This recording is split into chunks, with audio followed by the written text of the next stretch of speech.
आज अकोला शहरातील पीकेव्ही कॅम्पसमध्ये एक भीषण रस्ते अपघात घडला, ज्यामध्ये नागपूर भुसावळ मार्गावर धावणाऱ्या एका एसटी बसने MH20BL 1638, एका मॅजिक वाहनाला MH30 4231 आणि एका कारला MH30 6235 मागून धडक दिली। या भीषण धडकेत तिन्ही वाहनांचे मोठे नुकसान झाले आणि घटनास्थळी गर्दी झाल्याने काही काळ घबराट पसरली होती।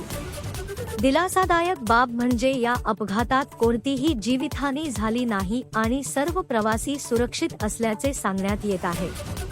घटनेची माहिती मिळताच पोलीस घटनास्थळी दाखल झाले आणि त्यांनी परिस्थिती नियंत्रणात आणली।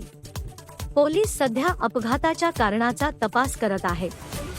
अपघातामुळे वाहतूक थोड्या काळासाठी विस्कळीत झाली होती, परंतु पोलिसांच्या प्रयत्नांमुळे वाहतूक त्वरित पूर्ववत करण्यात आली।